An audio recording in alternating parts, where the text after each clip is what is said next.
تو بات اب یہ آ گئی ہے کہ غوث پاک جو امام الاولیاء ہیں انہوں نے یہ شانیں کیسے پائیں. اس میں سے ایک نقطہ تو ہم خطبے کی ابتدا میں ہی ذکر کر چکے ہیں، فرمایا جو کچھ میں نے پایا ہے وہ درود شریف کی برکت سے پایا. ایک تو یہ بات ہو گئی.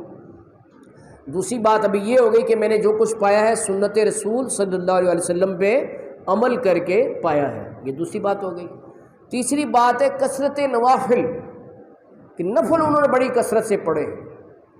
ان کے حالات میں لکھا ہے 40 سال عشاء کے وضو سے فجر کی نماز پڑھی، کیونکہ سونے سے وضو ٹوٹ جاتا ہے. تو کیا مطلب ہے کہ وہ 40 سال رات کو نہیں سوئے، تنہائی میں رب سے باتیں کی. تنہائی میں بات کا 1 to 1 ملاقات کا زیادہ لطف ہوتا ہے نا، جس میں کوئی اور شریک نہ ہو. تو راتوں کو انہوں نے عبادت کی، اور یہ حدیث قدسی میں بخاری شریف میں 1 of the 6 authentic books of حدیث بخاری شریف میں یہ لکھا ہے کہ اللہ پاک فرماتا ہے، حدیث قدسی کے الفاظ ہیں لا یزال عبدی یتقرب الی بالنوافل، کہ نوافل کے ذریعے سے بندہ میرے قریب ہوتا رہتا ہے. پہلے فرائض پر مداومت، یعنی 5 نمازیں پہلے پوری کرے، اس کے بعد پھر نوافل کی کثرت کرے، یعنی اشراق، چاشت، اوابین، تہجد یہ پڑھے، تحیۃ الوضو، تحیۃ المسجد یہ نوافل پڑھے، نماز توبہ، نماز حاجت، اور کرتے کرتے پھر وہاں تک پہنچے کہ 40 سال عشاء کی وضو سے فجر کی نماز پڑھی تو اللہ تعالیٰ نے ان کو اپنے قرب کی دولت سے سرشار کر دیا. ٹھیک ہے نا جی. تو یہ تیسری بات ہوگی کہ نماز پڑھی. تو ایک اور بات میں عرض کروں، لوگ کہتے ہیں کہ صلاۃ تسبیح کی جماعت ہو رہی ہے، حالانکہ نوافل کی جماعت ویسے ہی مسنون نہیں ہے. وہ کہتے ہیں کہ صلاۃ تسبیح پڑھ لی بس ساری نمازیں ادا کر. ایسی بات نہیں ہے. صلاۃ التسبیح کی بڑی شان ہے، بڑی عظمت ہے اور بڑی فضیلت ہے، لیکن بہر طور یہ نفل نماز ہے، اور نفل نمازیں اس وقت تک قبولیت کے درجے تک نہیں پہنچتی جب تک کہ فرض نمازیں ادا نہ ہوں. اور جس کی قیامت والے دن فرض نمازیں کم ہوئی، نوافل زیادہ ہوئے، تو پتہ ہے کیا تول ہوگا؟ 700 نفل نمازیں ایک طرف ہوں گی اور فرض کی 1 رکعت ایک طرف ہوگی. یعنی فرض نہیں چھوٹنے چاہیے کہ فرض کی 1 رکعت دیکھو 700 نفل نمازوں کے برابر تلے گی. تو ابھی جس نے نوافل بہت زیادہ پڑھے ہو، فرض نہ پڑھے ہو، وہ تو پھر فیل ہو جائے گا نا، ناکام ہو جائے گا. اس لیے پہلے فرائض پر مداومت ہے. اس حدیث میں بھی یہ الفاظ ہیں کہ پہلے بندہ فرائض پر مداومت کرتا ہے، اس کے بعد پھر نوافل کے ذریعے میرے قریب ہوتا ہی رہتا ہے. لا یزال عبدی یتقرب الی بالنوافل، بندہ نوافل کے ذریعے میرے قریب ہوتا ہی رہتا ہے، قرب کی منزلیں طے کرتا چلا جاتا ہے. اس لیے اپنے اندر یہ ذوق پیدا کرنا چاہیے کہ فرض پر مداومت ہو، ہمیشگی ہو، اور اس کے بعد پھر نوافل کثرت سے پڑھیں. تو یہ تیسری بات ہو گئی تھی. چوتھی بات ہے قرآن پاک کی کثرت سے تلاوت. قرآن پاک اللہ کا پیغام ہے، تو اللہ کا کلام ہے، تو اس کا جب بندہ تلاوت کرے گا اللہ پاک خوش ہوگا اس سے کہ یہ میرے کلام کو پڑھتا ہے. تو آپ نے 15 سال ہر رات ایک قرآن پاک ختم کیے. یہ چوتھی بات یہ ہوگی. تو ہمیں یہ چاہیے، چلو ہر رات نہیں پڑھ سکتے، نہیں جاگ سکتے، کم از کم روز کا 1 پارہ پڑھ لیا کریں تاکہ مہینے میں ختم ہو جائے، یا روز کے 3 پارے پڑھیں تو 10 دن میں قرآن پاک ختم ہو جاتا ہے. مولانا شاہ نورانی رحمۃ اللہ علیہ جنہوں نے تقریباً 66 مصلح سنائے تھے، ان کی یہ عادت تھی اتنی مصروف زندگی کے باوجود روزانہ 3 پارے پڑھتے تھے.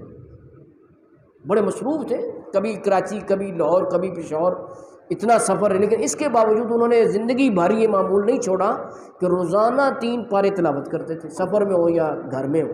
ٹھیک ہے نا. اور قرآن پاک کی 7 منزلیں، اس کا کیا مقصد ہے کہ جو کر سکے وہ 1 منزل پڑھے روز، تو 7 دنوں میں قرآن پاک ختم ہو جاتا ہے. کتنے دنوں میں؟ 7 دنوں میں. تو قرآن پاک کی بڑی شان ہے، بڑا مقام ہے. تو یہ 4 باتیں ہو گئی ہیں. 5ویں بات یہ کہ آپ نے خلق خدا کی خدمت کی ہے، ان کے لیے کھانے کا اہتمام. آپ سے پوچھا گیا کہ اگر آپ کو پوری دنیا کی دولت دے دی جائے تو آپ کس کام میں خرچ کریں گے؟ حضرت غوث اعظم شیخ عبد القادر جیلانی رحمۃ اللہ سے پوچھا گیا کس کام میں خرچ کریں گے؟ فرمایا میں خلق خدا کو کھانا کھلانے میں خرچ کروں. یعنی کھانا کھلانے کی اتنی فضیلت ہے. حدیث پاک میں آتا ہے کہ جب بندہ کوئی کھانا کھلاتا ہے کسی کو تو اللہ تعالیٰ فرشتوں کے سامنے فخر کرتا ہے کہ دیکھو میرا بندہ میری مخلوق کو کھانا کھلا رہا ہے. تو اس لیے جس کو اللہ نے وسعت دی ہے بھوکوں کو کھانا کھلائے، پیاسوں کو پانی پلائے. کتنی پیاری تعلیمات ہیں اسلام کی. کہو سبحان اللہ. بھوکوں کو کھانا کھلاؤ، پیاسوں کو پانی پلاؤ. یہ جو آپ کی سے منسوب ہے ختم 11ویں شریف، اس میں بھی یہی آپ کی خواہش ہی مکمل ہوئی کہ اللہ نے کیسی ان کی خواہش کو پورا کیا کہ وہ چاہتے تھے پوری دنیا کو میں کھانا کھلاؤں، تو ان کی نسبت سے وہ ختم 11ویں شریف شروع ہوا ان کے ایصال ثواب کے لیے، اور پوری دنیا کھانا بھی کھا رہی ہے اور پانی بھی ان کی نسبت سے پی رہی ہے جی۔ لیکن دیکھو یہ ہمارا اسلام ہے، complete code of life, religion of nature, کتنی پیاری تعلیمات ہیں جی، اور بزرگوں کے کتنے پیارے ارشادات ہیں۔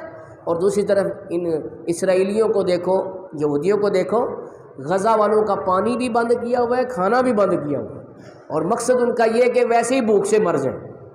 اقوام متحدہ اشارے دے رہا ہے کہ یہ بھوک سے مرنے کا خدشہ ہے، لوگوں کو پانی نہیں مل رہا، کھانا نہیں مل رہا، لیکن دیکھو تب بھی کوئی ان کو دہشت گرد نہیں کہتا، کوئی ٹیررسٹ نہیں کہتا ہیں جی، کوئی نیرو مائنڈڈ نہیں کہتا۔ یہ القابات انہوں نے مسلمانوں کے لیے بچا کے رکھے ہوئے ہیں، اور یہ میڈیا وار ہے۔ CNN مالک یہودی ہے، BBC مالک یہودی ہے، جتنے بھی بڑے میڈیا ہاؤسز ہیں ان کے مالک یہودی ہیں، وہ ظالم اسرائیل کو مظلوم بنا کے پیش کرتے ہیں کہ جی دہشت گرد حماس والے ہیں، وہ جناب ظلم کر رہے ہیں، اور جو مظلوم ہیں ان کو ظالم بنا کے پیش کر رہے ہیں ہاں جی۔